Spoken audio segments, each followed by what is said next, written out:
વાર્તા છોકરા અને દેડકા. એક દિવસ ગામના છોકરાઓના ટોળાને તળાવમાં પથ્થર ફેંકવાની ઈચ્છા થઈ. પછી તો બધા જ તોફાની છોકરાઓ તળાવમાં પથ્થર ફેંકવા લાગ્યા. પાણીમાં પથ્થરો ફેંકતા જ અવાજો આવે અને કુંડાળા થાય તે જોવાની બાળકોને મજા પડી. બીજી બાજુ છોકરાઓ ઉપરા ઉપરી પથ્થર ફેંકતા હતા તેનાથી તળાવમાં રહેલા દેડકાઓના માથા ફૂટવા લાગ્યા. વળી કેટલાક દેડકાઓ તો મરી પણ ગયા. દેડકાઓ પોતાનો જીવ બચાવવા તળાવમાં દોડાદોડી કરવા લાગ્યા. છેવટે એક વડીલ દેડકો હિંમત કરીને તળાવની બહાર આવ્યો. તેને છોકરાઓને કહ્યું, બાળકો, તમારી આ રમત અમારો જીવ લે છે. બીજાને નુકસાન થાય એવી રમતો ક્યારેય ન રમવી જોઈએ.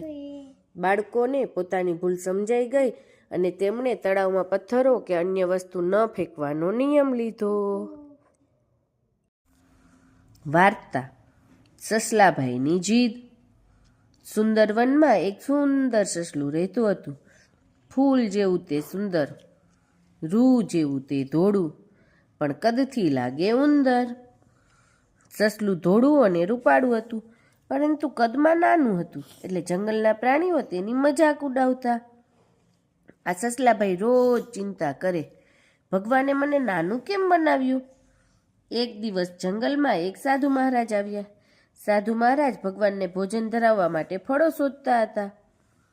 હવે આ સસલાભાઈ તો સાધુ મહારાજને પ્રણામ કર્યા અને થાળ માટેના પોતા ફળો પોતે લાવી આપશે એમ જણાવ્યું. સસલાએ સાધુ મહારાજને કહ્યું, મહારાજ, શું આપ મારું કદ વધારી આપશો?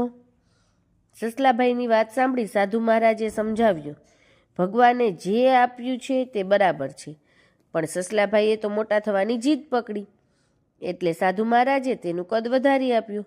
સસલો તો ખૂબ મોટો દેખાતો. એક દિવસ શિકારીઓ જંગલમાં આવ્યા. તેઓ મોટા સસલાને જોઈ ખુશ થઈ ગયા. તેમણે સસારાણાને પકડવા ઝાડ પાથરી. સસલું તો સાધુ મહારાજને યાદ કરી ભગવાનને પ્રાર્થના કરવા લાગ્યું. અચાનક તેનું કદ ખૂબ જ નાનું થઈ ગયું. સસારાણા તો ઝાડની બહાર ભાગી નીકળ્યા. હવે સસારાણાને પોતાની ભૂલ સમજાય. તેઓ સમજી ગયા કે ભગવાને જે આપ્યું તે બરાબર જ છે. વાર્તા નમે તે સૌને ગમે. નદીના કિનારે એક ઊંચું તાડનું ઝાડ હતું. ઝાડ મજબૂત હતું. આ ઝાડની આસપાસ નાના મોટા છોડ ઉગેલા હતા.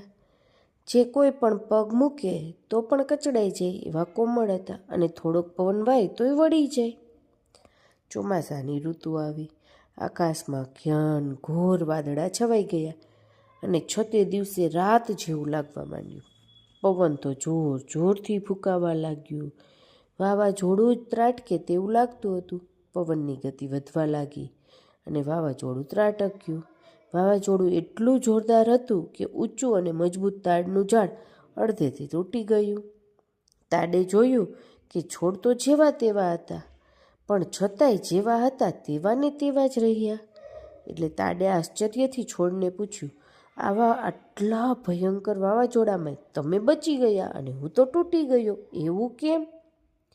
છોડે નમ્રતાથી જવાબ આપ્યો, તમે અક્કડ ઊભા રહ્યા અને પવનની ગતિ સાથે ન નમ્યા એટલે તૂટી પડ્યા, અને અમે પવનની ગતિ જોઈને નમી ગયા એટલે બચી ગયા.